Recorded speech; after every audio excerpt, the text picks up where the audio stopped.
comments, the draft Valuers Bill 2020. Basically, the purpose of this presentation is to have all of us participate in this public consultation process and also give our suggestions to the Ministry of Corporate Affairs.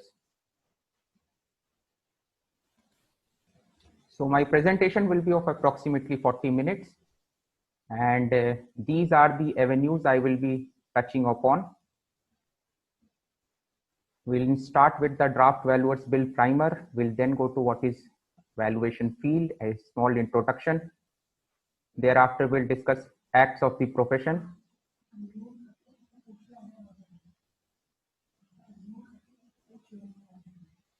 And thereafter, we'll go to the draft Valuer Bill aspects, and lastly, the presentation summary.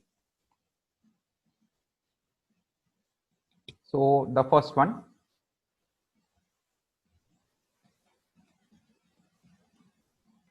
We'll discuss about the background to this bill, the report which has been presented by the committee of experts, structure of the bill, and the process of public comments.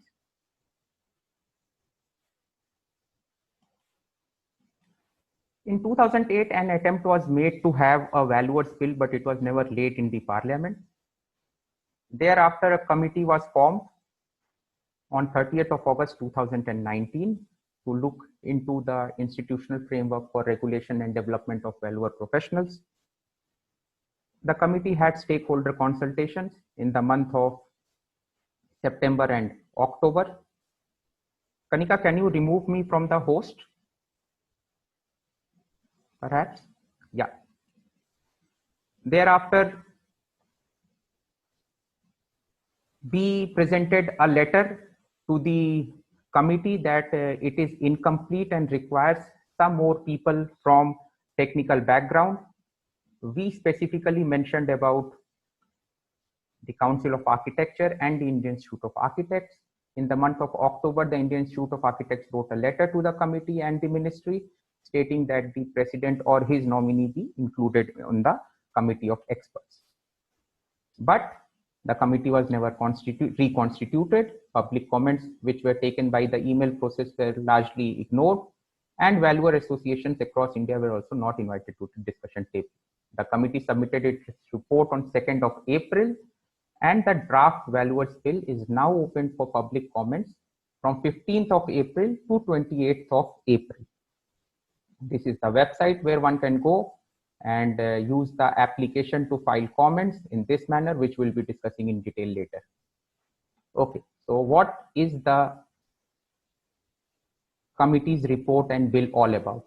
3 volumes. The first volume is of 180 pages, consists of approximately 6 chapters of the committee's report. Thereafter, we have the draft Valuers Bill in the first volume itself, 50 pages, 69 sections. There's a second volume. This second volume is available on the Google Drive, as well as the third volume. The second volume consists of annexures covering the minutes of meeting, roundtables, which the committee had, 11 of them, and other online feedback and industry expert feedbacks. Volume 3 comprises of some national and international acts which the COE referred during the formulation of the report. Something of interest is some specific court judgments which the COE quotes in volume 3. Please remember, there is a 45-day online window for public comments, which finishes on 28th of May 2020 at 5 p.m. So, how is the draft Valuers Bill structured? 6 parts. The first one is preliminary. The second one is the National Institute of Valuers. It talks about the NIV, its establishment, governing council, etc. The third part is the discharge of functions of the institute. The fourth one is valuation services. Fifth one is offenses and penalties, and the sixth one is miscellaneous. We will not go into details section wise as is being done in other webinars. We'll try to browse swift through and look at what are the broad modalities of this bill where we have reservations as architects. The public comments procedure. So this is the website. You need to log in here. You have to sign up and create a new account. You will get an automated email, log in with your username and password herein. Thereafter, you come to a landing page where you have to select either you want to give suggestions on the bill or schedules. You can also give suggestions in multiple sessions.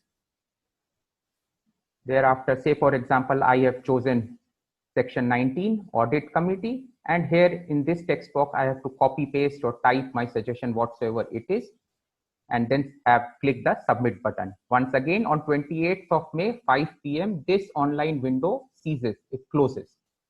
Part 2. For some of us who are new to the field or perhaps may not have a background with valuation field, let us see what it is all about. So there are many categories of valuation. In fact, 9 or 10 of them. Immovable properties, category 1 is the one we are concerned with as architects, but yes, plantations, forests, jewelry, artwork of Picasso, plant and machinery stocks, everything is valued as an asset to know what value it has. When and why are valuations needed? Valuations can be needed for a multiple number of needs. Some can be banking needs like housing loans, which we all probably have availed sometime or the other in our life. They can be for business valuations like that of Jio, a recent case of transfer of shares.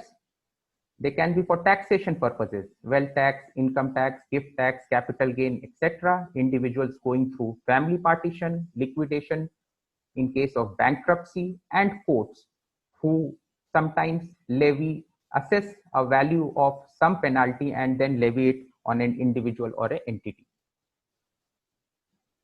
How has the valuation profession been mentioned in various acts of Indian Parliament over the past many years post-independence? The first one is the Wealth Tax Act 1957, talks about registration under section 34AB. The second one is the SAPESI Act 2002. Third one is the Companies Act, and the latest of all, the Insolvency and Bankruptcy Code 2016, which talks about the concept of a registered valuer only being entitled to do valuations under this code. Part 3. Now, I wanted to understand when reading through the draft valuers bill as to what other professions have acts which regulate them and how those acts fare vis-a-vis the draft valuers bill. So, what constitutes professional legislation? Now, an act can be required for a profession as well as professionals for the purpose of regulation, like different classes, categories of professionals, how they conduct themselves, whether they have a license to practice, whether they are disciplined, they have ethical conduct, etc. Or for the development of the profession and professionals, education standards, protection of title, exclusive practice, a regulatory council, aspects of professional fees, penalties. While going through all these, we must be recalling different aspects of the Architects Act 1972. So, do other professions also have such acts? Yes, they have. Like 1947, the profession of dentistry. 1949, the profession of chartered accountancy. 1959, the profession of cost and work accountancy, which led to the creation of the Institute of Cost and Work Accountants, India. 1961, the Advocates Act, which led to the formation of the Bar Council of India. Our very own 1972, the Architects Act, which led to the formation of the Council of Architecture. Moving on, 1980, the Company Secretaries Act, which led to the formation of the ICSI. And the latest of all, 2019, the National Medical Commission Act, which has replaced or phased out the Indian Medical Council Act of 1956 and the Indian Medical Association. Reading all these acts gave me an idea or gave me a view as to where did the draft valuers bill fare in.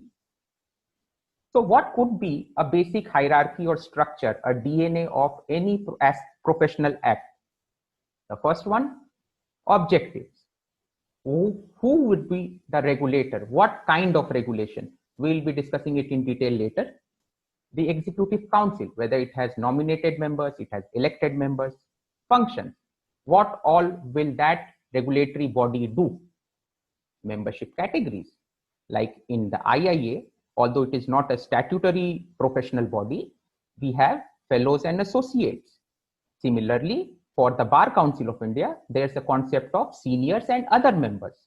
For the Architects Act, we do not have any class at all. Title and practice, who can use the title of that profession and who can practice that profession. Standards of professional practice, which we talk about the code of conduct, ethical practice, discipline amongst the professionals. The last but not the least, education. What kind of a course, what kind of a curriculum, who will inspect the colleges, who will prescribe the minimum standards of education. So these are probably the 8 components which frankly are there in almost every professional act or legislation of the country. Long titles, let us see. So the Dentistry Act talks about regulation of dentistry.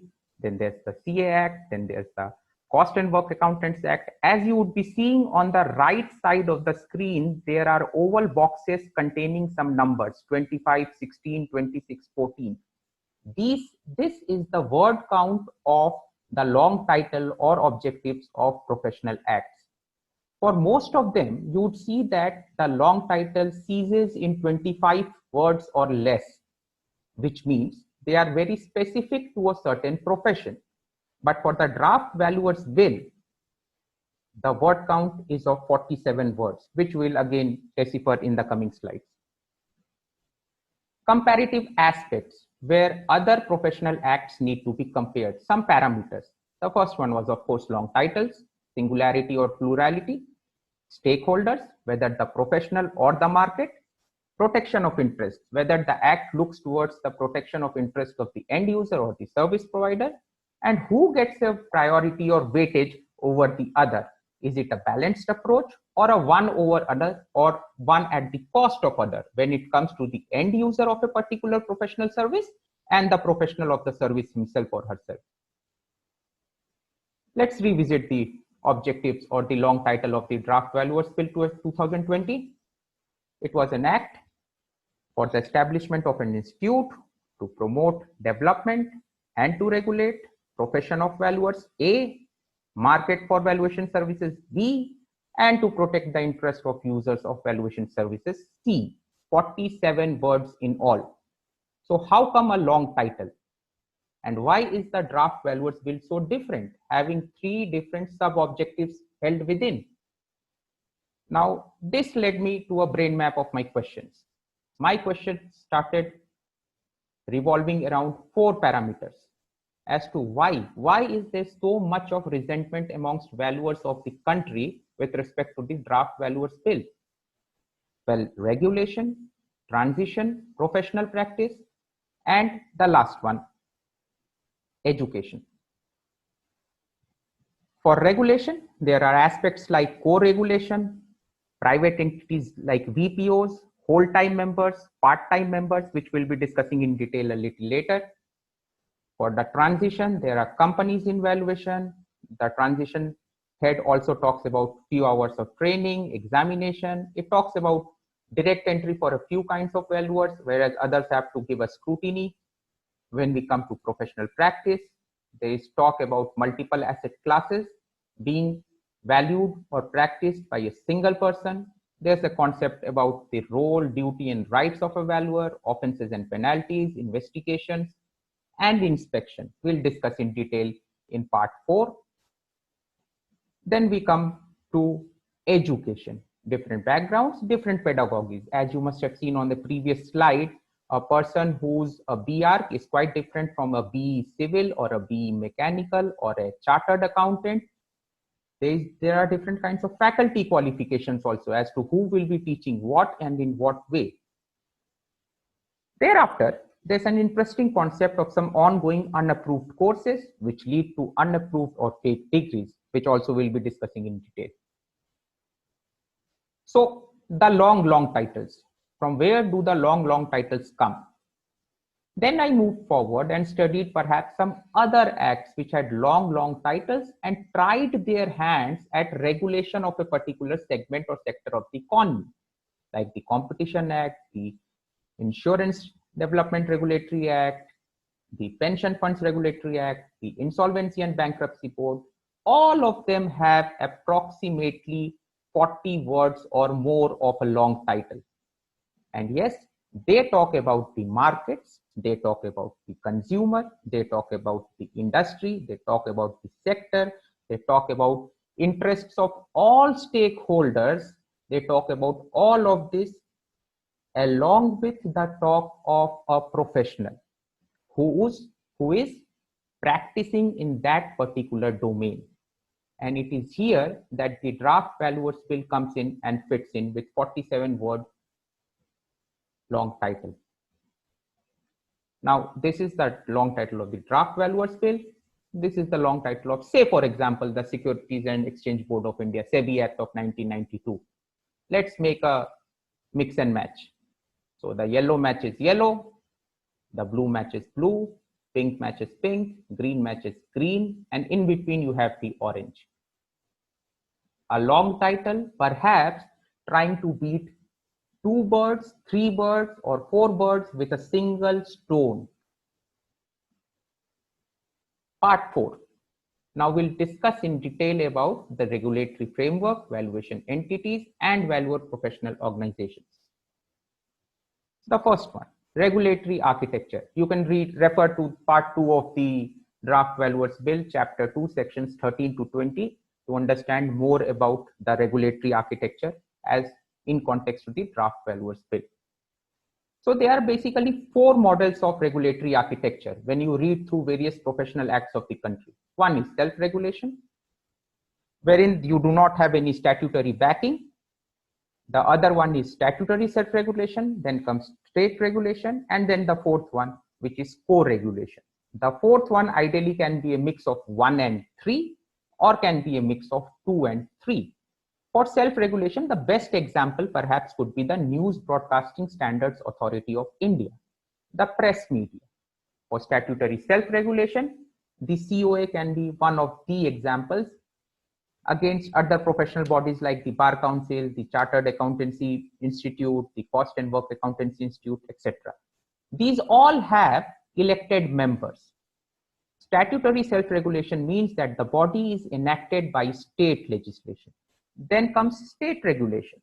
In state regulation, there are no elected members, there are nominated members like the Reserve Bank of India, like the National Medical Council Act, like the SEBI, the UIDAI. And the last one, co-regulation. In co-regulation, there are 2 different partners. One, the higher one, the state, the other, the stakeholder. The state has higher ground over the stakeholder. It identifies some parts of roles and responsibilities which the stakeholder would do. In my opinion, it is a mirage of the eye that will fade away. It is perhaps an ice cream in my hands which will ultimately melt away. Classic examples can be the 2016 Insolvency and Bankruptcy Board and the latest proposal of the Draft Valuers Bill 2020. Now on this slide, we are trying to see the composition of the councils of different bodies. The first one we see on the extreme left is the Institute of Chartered Accountants of India. The green dots are the elected members and the red dots are the nominated members. It has approximately 2.82 lakh members. Statutory self-regulation is the architecture and its regulatory body consists of 40 council members. Next is the ICWI, Cost and Work Accountants, 20 people in the National Council, statutory self-regulation, approximately 85,000 members, 5 are nominated by the Government of India and 15 elected members are from the Cost Accountancy Fraternity. They have a central council and some regional councils to assist the central council. The Bar Council of India, 21 members, only 2. The Solicitor General and the Attorney General of India are ex officio members of the Bar Council of India. The rest, all the 19 members are members from the advocates. The Bar Council of India has approximately 15 lakh members in the country. This one is interesting and perhaps known to all of us, the Council of Architecture. While studying the various councils which are there regulating the professions, This multicolored composition became the apple of my eye. Now, my friends, here I would like to tell you two things. Number one, this is the largest of all, 52 members. 90% of these 52 members have to be architects at all times. Still, the 80% of the council consists of nominated members at all times. There are only a few elected members who come in perhaps from institutions like the IIA. I move forward. The last one, the ICSI, 45,000 members, again a ratio of 20-25% is to 75-80% between nominated and the elected members. Now, with this background, let us see how the Council of the Draft Valuers Bill for the National Institute of Valuers get us through. So, recall for those who have already read about the bill, does it give representation to professional valuers? There is a concept of part-time members, but they have to be valuers who are not in practice. Will it reflect the right talent pool? How many are elected representatives in the governing council of valuers? Perhaps none. Is there any ratio between government nomination and elected representatives? 100% government nomination. What kind of regulatory framework then the NIV propose? Whether valuers of different asset classes get proportional representation. Now, this one is very important. I, as a valuer of land and buildings, cannot know what are the dynamics of a valuation asset class like plantations, like jewelry. So it is very important to give representation, proportional representation to different asset classes of valuation. The Committee of Valuers, of course, is there in the NIV, which consists of 15 nominated members from BPOs and 5 nominated members from the NIV. But I again say that nomination defeats the right to universal franchise. Now, we move forward. The concept of valuation entities. So, what are valuation entities? These are basically companies in valuation who say we are better than individuals because we have better physical infrastructure, better human resources, training, databases. We invest heavily in research and development. We have a strong balance sheet so we can honor penalties and claims in terms of adequate insurance covers, and they say that we are already operating in industry. Rick says that it allows companies and subsidiaries it is allowed as companies and subsidiaries in foreign markets. There are a lot many international property consultants who are also working in the Indian business landscape, and then the concept of SEBI registered merchant banker. But recall instances where these companies have done valuations for banks, where these companies have done valuations in large loan cases. And is there any relation we can establish between these such large valuation companies and the kind of NPAs which are happening? Yes, there is a relation which we can establish. Companies, in the eyes of the legal system of India, are artificial persons. They do not have a mind of their own.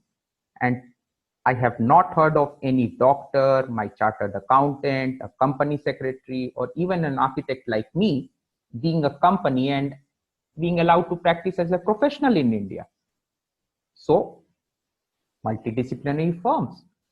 Multidisciplinary firms are basically those firms where there's one or two valuers and there are many non-valuers. Where else is this allowed? I did not find it anywhere in any of the professional acts which I studied.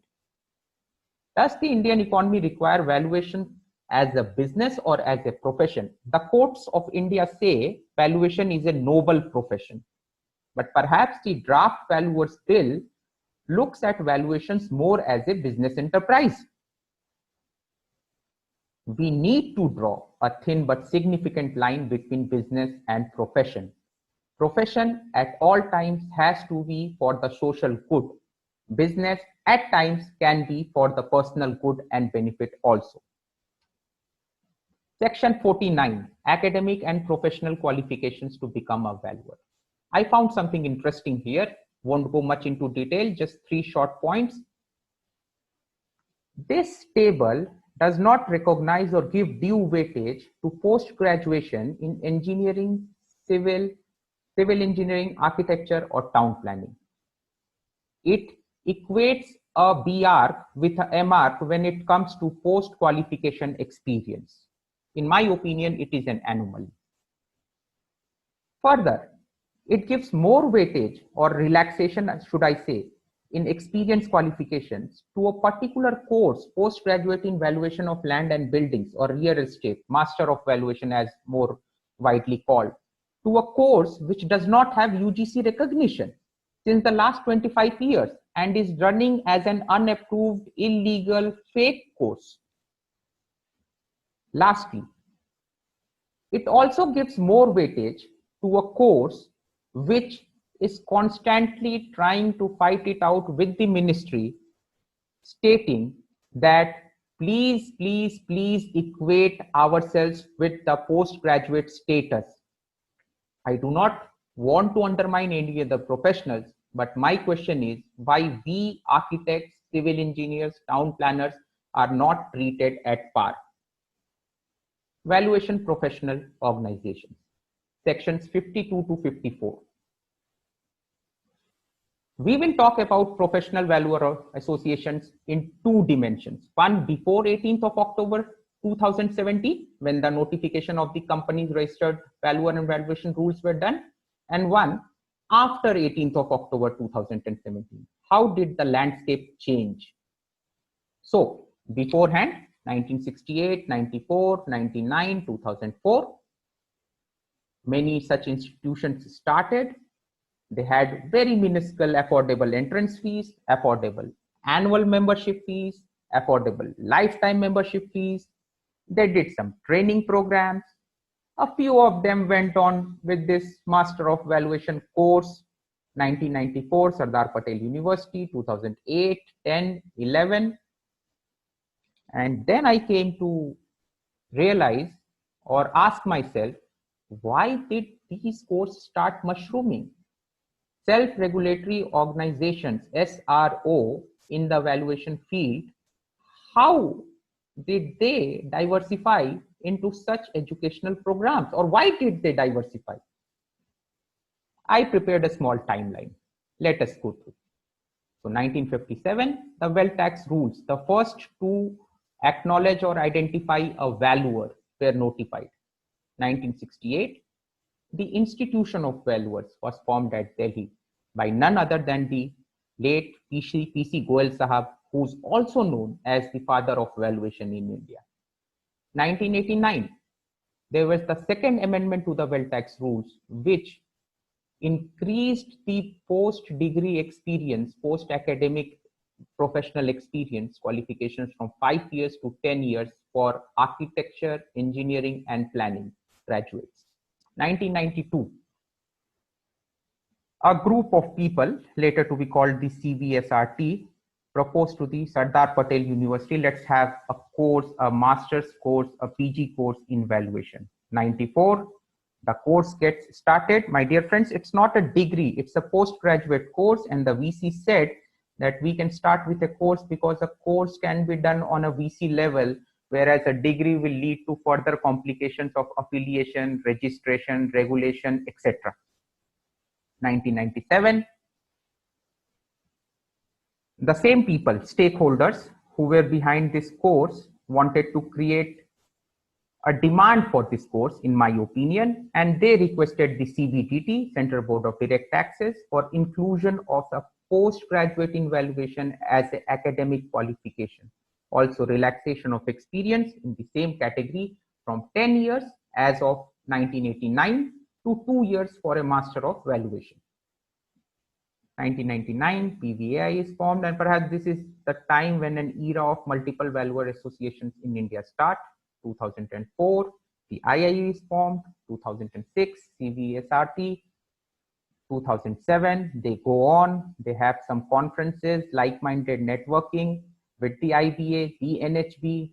2008, other universities start talking about this course of Master of Valuation. 2009, since the IBA and the NHB were networked with the CVSRT guys. They were opined, they were informed, they were counseled by these guys through various valuation seminars. This particular handbook of policy standards, the first such document of the IBA, starts talking about a 6-month course. 2010, MSc in Real Estate Valuation at Annamalai. 2011, ESMA, MNC placements come into the picture. 2014, the 6-month course is mandated for all after a huge hue and cry. Regarding the MVal courses, their names are changed. 2017, 18th of October, the valuation rules under the IBC or the Company Act comes into picture. 2018, RVOs start 50 hours training. 2020, we are standing at the draft valuers bill. So the RVOs under the companies registered valuers and valuation rules.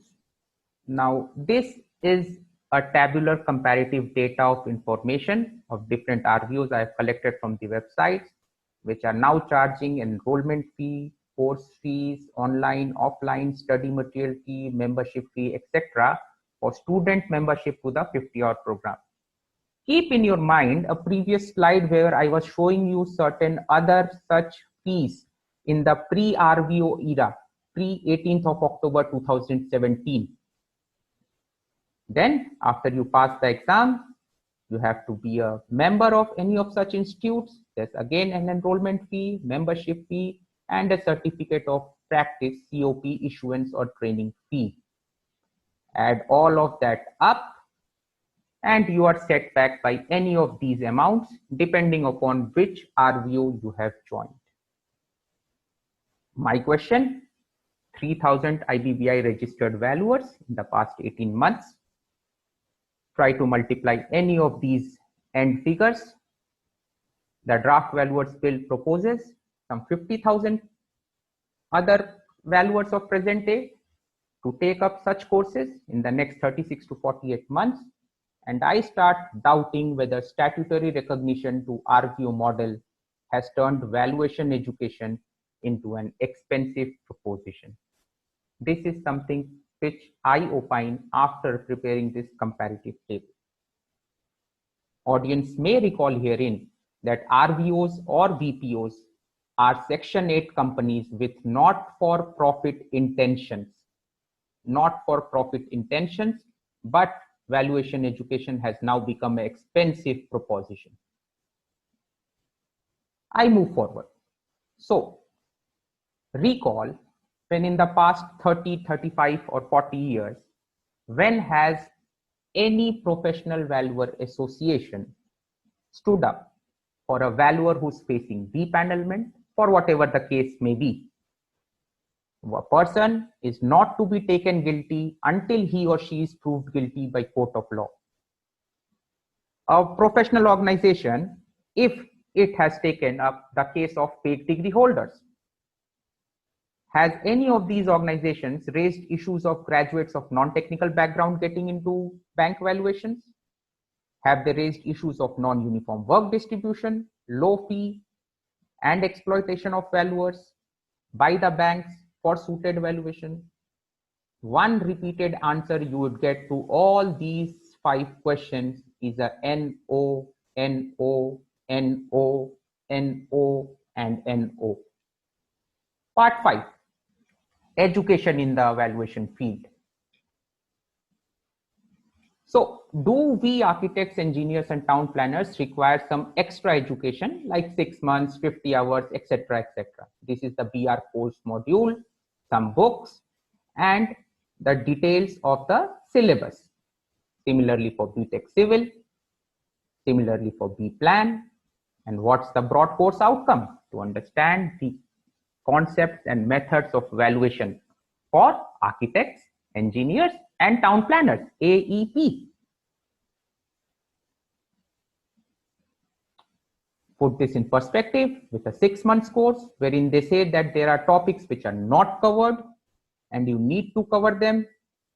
A 50 hours course, which again says there are topics which are not taught, you need to be taught, and a 400-hour course, a limited valuation program in the draft valuers bill for anybody who probably does not have a graduate technical degree in architecture, engineering, or town planning, but he or she can take up this course if he or she has some experience. I don't know how will experience be gauged in valuation, and go forward to become a valuer of immovable properties.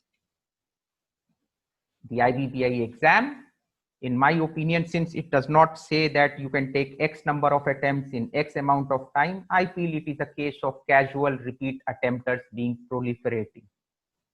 If quality was the consideration, there should have been a cap, like the UPSC says a lifetime cap of 7 attempts.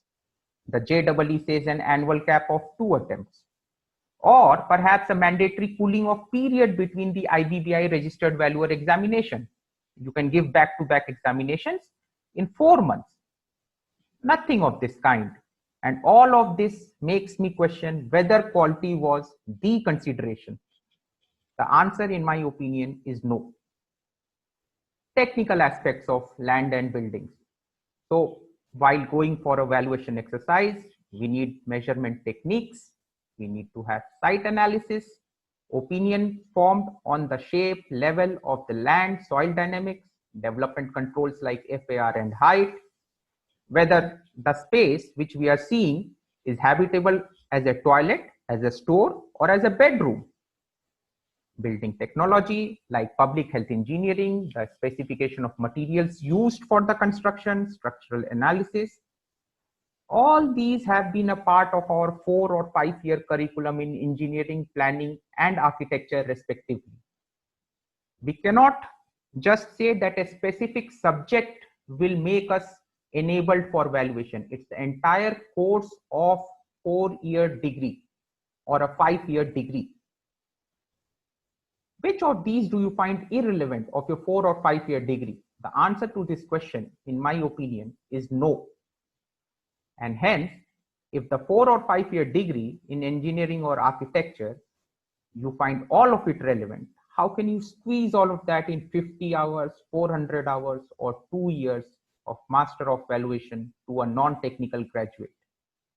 What I want to summarize is that land and buildings can be valued only by technical graduates of architecture, engineering, or planning. Valuation markets. Now, when we come to valuation markets, the report says that our valuers are old, 50 years of average age. Academically qualified, only 4,000 in number. CII estimates the valuation consultancy to be a 1,000 crore market. Correlated estimate of demand of valuers, 2 lakh professionals. Now, when you correlate 1,000 crore and 2 lakh, you will come to approximately 4,500 rupees per month or 50,000 rupees per year. And for an earning of 50,000 rupees per year, the draft or the COE wants us to be full-time practitioners in valuation, leaving aside our engineering, our architecture, our planning practice, everything else. The draft valuers bill says fees is to be determined by the markets, but it defines the penalties severely. The ABCDE of the profession. So age of a valuer, 15 years is the minimum time required for a degree and thereafter exposure and self-practice. Banks are our most valuable clientele in our basket. Our constraints. There are no duties of valuers defined as of now, which leads to valuers being frequently accused of NPAs. There's no grievance redressal. There are FIRs, court cases ongoing. I don't say all of them are guilty, but I also don't say that all of them are not guilty. Then there are difficulties of fees. Now, fee being charged has overcome the quality of opinion or professional practice which we have. What do we expect? Well, we expect professional respect, recognition of work, fees commensurate with quality, restrictions that not anybody and everybody could call himself or herself a valuer, and perhaps a definition of duties of valuer. we come to another very important part, inspections. Now section 31(1), 31(3), 32(3), 36(1), these I have just taken up from the draft valuers bill.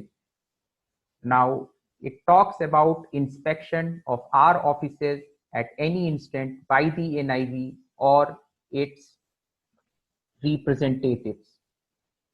At times, it may also dispense of with such notices. Investigation is understandable. Every disciplinary body has to do that. But what's the need of inspection? And I found out none of the other professions which I was talking about some 20 minutes ago have a concept of inspection, of raiding an office, of going and taking books of accounts, going and taking material evidence, etc. It can always call, the NIV can always call upon its member to just present whatever it requires to understand a particular case, context of offenses. Now, value differs with purpose, it differs with time. Then how can, after 2 or 4 years, can the authenticity of a valuation be checked? Valuation is an opinion. It is not a certificate, but for many stakeholders, end users, bankers, or perhaps the committee of experts might be thinking it to be a certificate which will have penal offenses once tried. How can offenses be ascertained without fixation of duties? Any valuers in the audience may recall that how have been our experiences with regard to legal aspects, genuineness of proof map, market rate references, etc. Offenses. These have been outlined in the draft valuers bill. One of particular interest is the first schedule, clause 10. It says that if a valuer engages in any business or occupation other than the profession of valuers, it may do so only after being permitted by the institute. It brings us to the ongoing debate about full-time and part-time profession. Now, architecture, engineering, town planning, they are complementary to a valuer's valuation profession. They do not detriment his or her valuation abilities. And as said in a previous slide, 50,000 rupees per annum, how can you expect somebody having 15 years of experience, a technical graduate in A, E, or P, to work for such a meager sum per annum? Focus should not be towards a part-time and full-time debate. It should be left to the practitioner.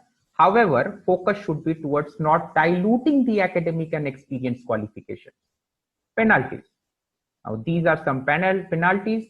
They are in the draft valuers bill: 3 times the amount of loss caused or likely to be caused, 3 times the amount of unlawful gain. How will loss be determined is a question which is left open-ended. Compensation. Now, would end users of valuation reports now choose valuers based on their financial standing? And for valuers, net worth and solvency would now become prime before securing assignments. Perhaps base of the individual valuer would be doomed as compared to a valuation entity.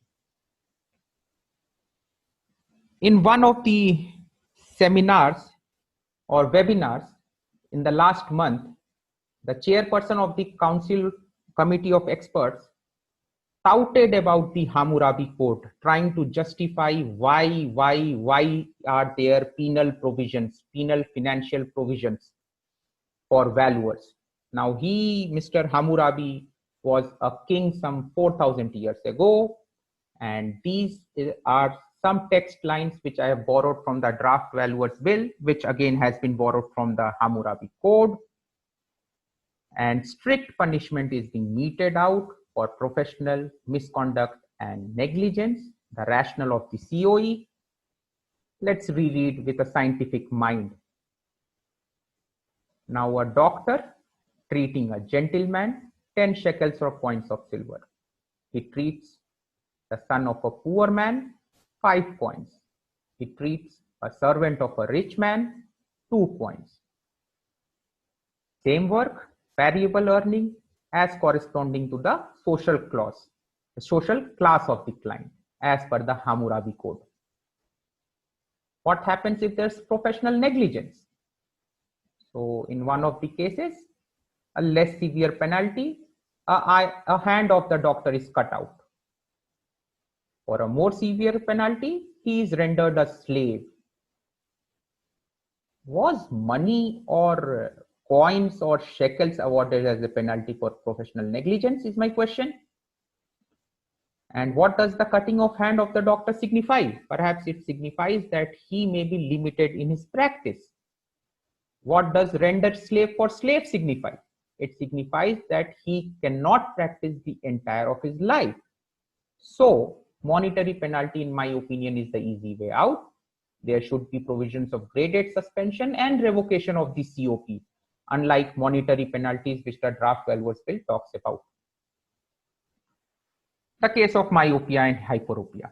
Part 6, the last part of this presentation. I am already a bit over time, I apologize.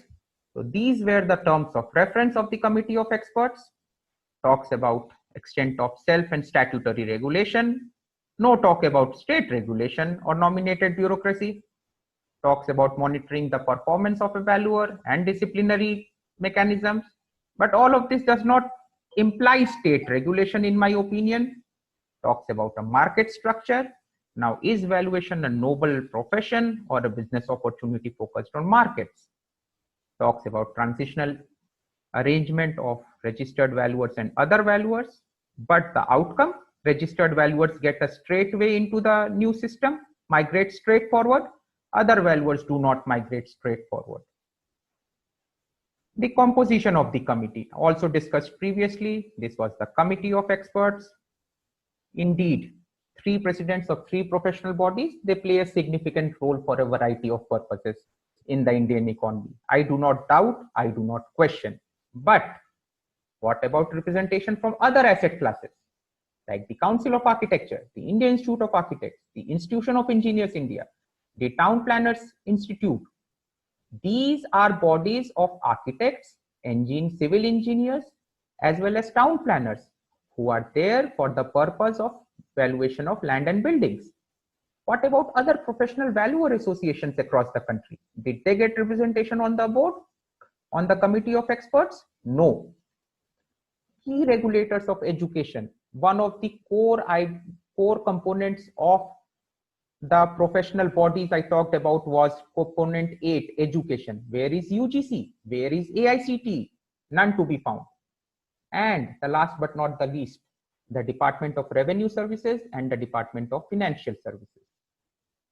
So my deduced perception, this was the clear vision of the committee. It duplicated the company's registered valuers and valuation rules of 2017. Perhaps the committee was there at the time of preparation of these also.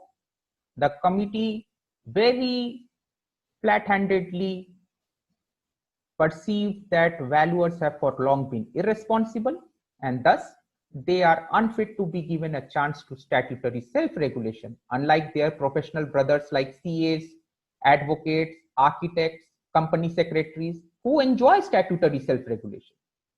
The committee perhaps also thought that valuers have caused extensive loss to the users of their services and thus require very strict penalties and state-controlled disciplining mechanisms. These are all the fit of imagination of the committee and essentially do not reflect the true picture. What was left out? Stakeholders of different asset classes, technical aspects, self-regulation, and the granularity of different asset classes. The capsule summary. So, one size does not fit all asset classes. Private entities, perhaps as a tier of regulatory framework, is not liked or accepted by the stakeholders, the valuers. Valuers want a statutory self-regulation as the way forward. They do not want entry of companies like in other professions. And their past professional experience of 5 years, 10 years, 15 years, 20 years in valuation, that has to be accepted by the new legislation. The Council of Architecture in the Architects Act during the initial years did not want everybody to come from a affiliated college. for the time between 72 and 75, it did grandfathering. Anybody who was practicing architecture in the country was perhaps allowed to come into the register of the Council of Architecture. Asset-wise classification and working parallelly for different classes of valuers perhaps is the way forward rather than a one-size-fits-all. This, my dear friends, is the last slide. I would just like to revise what we have talked about: regulatory architecture, valuer profile, professional liability, and the last of all, we have professional practice. So we want statutory self-regulation, single tier of regulation, no companies, no dilution of experience and education qualification, no financial liability for professionals. Interesting to read a court case, a Supreme Court judgment of 5th of August 2005 in the case of Jacob Matthews and the government of Punjab. Please do read this court judgment to know what all are the traits of a professional serving or delivering his professional duty. Definition of a valuer and his or her duties need to be elaborated. There should not be any compulsion to practice the profession full time, and there must be a review of proposed disciplinary mechanisms. With this, I end the presentation, and we are now open for question answers. Kanika, I would like you to take over. Thank you, Saurabh. Hello friends, now we are open to the question answer session 1, in which we will taking questions from architect valuers. I would like to mention one thing. We have got several questions related